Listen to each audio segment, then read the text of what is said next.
Hi, anatomy students. This is another lab video that covers the answers to the section Viewing Cells and Tissues Using a Compound Microscope.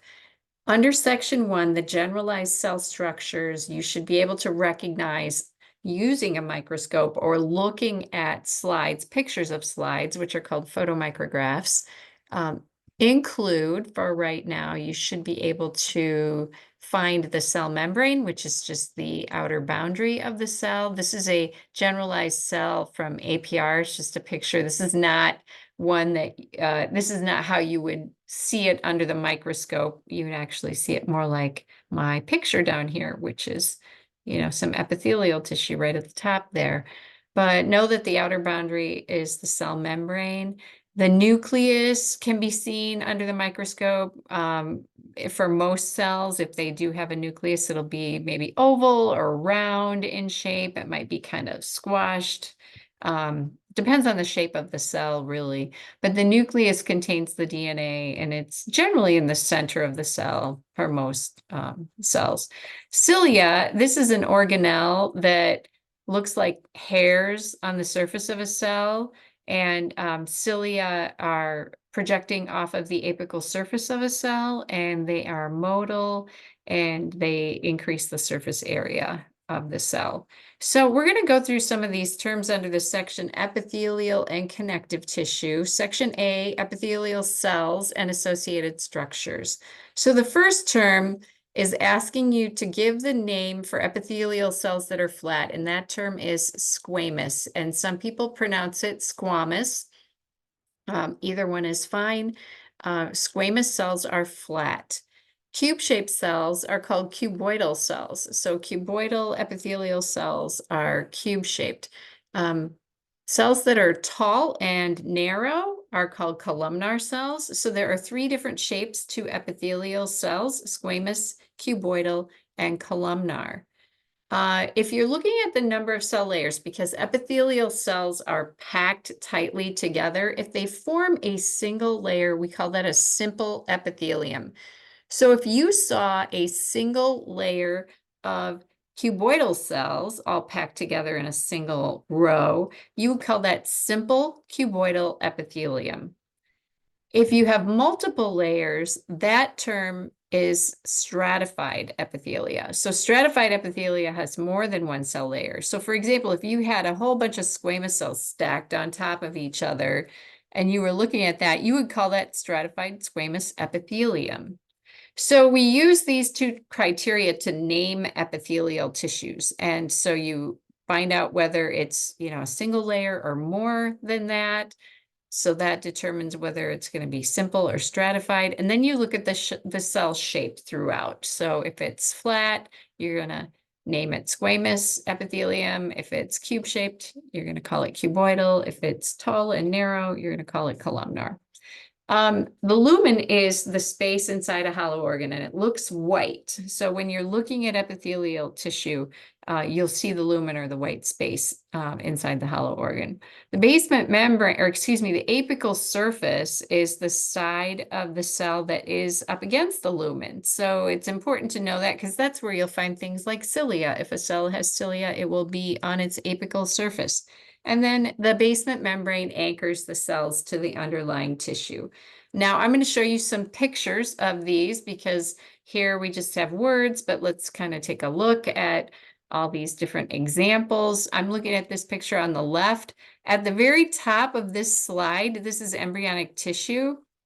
You can find this slide in APR, but I see these highlighted cells, the ones that are turquoise. That looks like a single layer of flat cells to me, so I'm going to call that simple squamous epithelium. Another thing you can see is the outer boundary of the cell, so you can see the cell membrane there.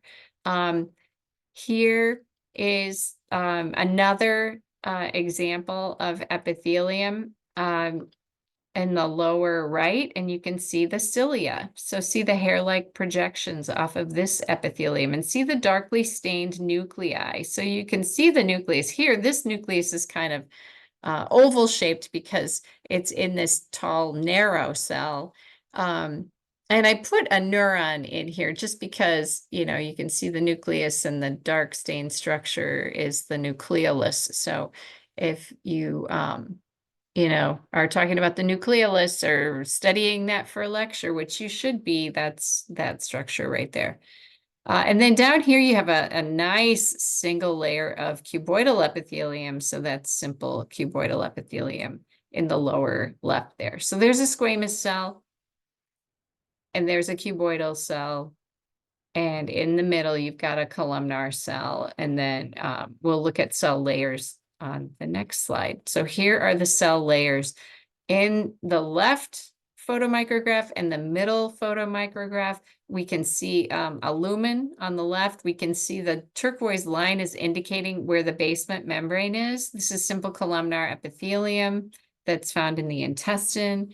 But the lumen is the white space, so inside of a hollow organ. This happens to be a slide of kidney tubules, and that's a good place to find simple cuboidal epithelium. This is the intestine, the small intestine, where you can find simple columnar. Now look at all the cell layers here on the right side picture. So on the right, you can see stratified squamous epithelium. And this is a slide of the esophagus from APR, but it could also be from the skin. You would get the same epithelium if you looked at the skin.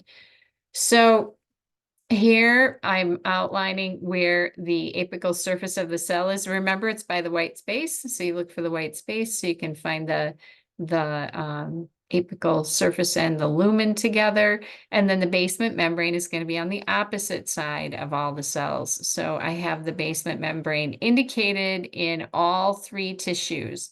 You can see the basement membrane nicely here. It's not been outlined for you on this cuboidal epithelium where the lumen is. And you can see it up here too. See the line? So it's like a glycoprotein that, you know, anchors the cells.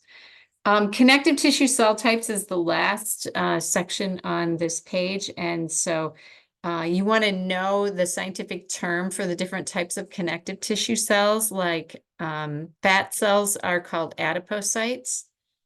Fiber-producing cells are called fibroblasts. Bone cells are called osteocytes. Os means bone. Cartilage cells are called chondrocytes. Chondro means cartilage. Red blood cells are called erythrocytes. Eryth means red. White blood cells are called leukocytes. Leuko means white. So these are a sampling of the different connective tissue cell types that you will have to recognize. And so here is a picture of an adipocyte right there. So adipocytes have like they're kind of roundish cells, and their nucleus, if you look at my arrow here, see that dark purple thing? That's the nucleus. It's a cell that's filled with fat, so it pushes the nucleus up against the periphery. This is a tendon or a ligament slide from APR, and the fibroblast nuclei, just the nucleus, you can't see the whole cell. That's what this purple thing is. All the pink stuff is collagen fibers. So the cells are, you're just seeing that nucleus squashed between all those layers of collagen that they are producing. So it's very strong tissue. Lots of collagen fibers. Over here, you got loose connective tissue. So you got fibroblast nuclei highlighted in this image as well. Osteocytes sit in a little depression, and there are these little black kind of squashed areas that have like little skinny black lines coming out from them. And then you have osteocytes on this type of bone. This bone here that looks like trees cut in cross section, that's compact bone. This is spongy bone, but osteocytes are found in any type of bone. Chondrocytes are part of cartilage tissue. So see these things that I have circled myself in red. You can see these little chondrocytes. They have kind of a pink stained nucleus, but chondrocytes are cartilage cells. And then finally, you've got all the erythrocytes. They're very easy to identify because they don't have a nucleus. Oops, sorry. And so the one at this arrow, this is an erythrocyte, and then the one at this arrow, this is a leukocyte. This is another leukocyte. Leukocytes have big, odd-shaped nuclei. And then you can also see platelets on the slide, which wasn't on your list. But here are the erythrocytes and 2 leukocytes on this particular slide. So hope the studying is going well for you. That's all for this video then.